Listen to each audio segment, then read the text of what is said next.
I've always enjoyed the solitude of a long drive at night. The empty road stretching ahead, the soft hum of the engine, and the occasional flicker of passing streetlights had a calming effect on me. It was the closest I ever got to true relaxation, a way to clear my mind. Little did I know that one fateful night, that drive would take me to a place beyond my darkest nightmares. It was a moonless night, the kind that swallows up the world in inky blackness. I had just left a late-night party at a friend's house and decided to take the long way home. The road was desolate, with only the occasional pair of dim headlights in the distance. As I drove further into the darkness, my unease grew.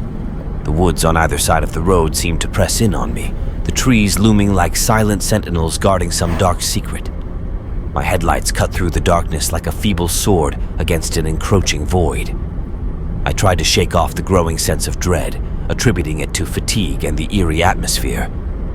But then, I saw something up ahead, a figure standing in the middle of the road. My heart leaped into my throat as I slammed on the brakes, screeching to a halt just a few feet from the motionless figure. I peered through the windshield, heart pounding. The figure was a woman, her back turned to me.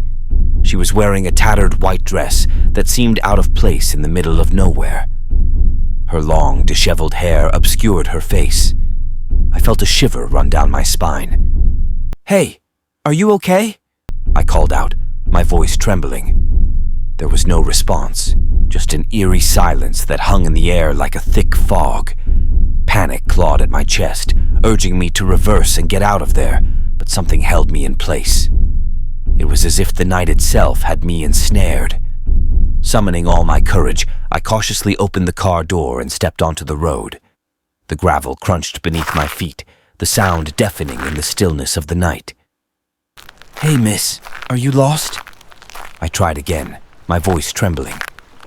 No reply. I reached out to touch her shoulder, but just as my fingers brushed against her, she turned around. Her face. Oh God, her face. It was twisted in agony, a grotesque mask of pain and suffering. Her eyes were hollow, devoid of life, and her lips were torn and bleeding. A guttural, otherworldly moan escaped her cracked lips, and she reached out towards me, her fingers long and bony. I stumbled backward, falling onto the road, terror coursing through my veins. Without another thought, I scrambled to my feet, dashed back to my car, and slammed the door shut. My heart was a jackhammer in my chest as I fumbled for the keys, praying that the engine would roar to life. The car's headlights illuminated the woman, still standing in the middle of the road, her twisted visage bathed in a sickly pale glow. But I didn't wait to see more. I floored the gas pedal, tires squealing as I sped past her, leaving her behind in the rearview mirror. As I drove, my mind raced with questions. Who was that woman? What had happened to her? Was she even human? I couldn't shake the feeling that I had encountered something beyond the realm of the living, something that defied all explanation. I didn't stop until I reached the safety of a brightly lit gas station. My hands were trembling as I parked the car and walked inside. I must have looked like a wreck because the attendant behind the counter gave me a concerned look. "You all right, buddy?" he asked. I hesitated for a moment, then decided to share my horrifying encounter.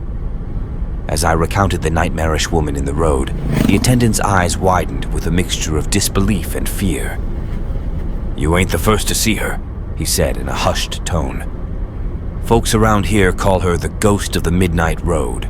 They say she appears to those who are lost or troubled, and that if you stop and try to help her, she'll haunt you forever." I left the gas station that night with a profound sense of unease. I couldn't stop thinking about the woman, the ghost of the midnight road. Whether she was a vengeful spirit or a product of my tired mind, I couldn't say for certain. All I knew was that the drive I had once found solace in had become a haunting memory, one that would forever chill me to the bone. To this day, I avoid driving at night, especially on desolate roads. The darkness holds too many secrets, and some encounters are better left unexplored.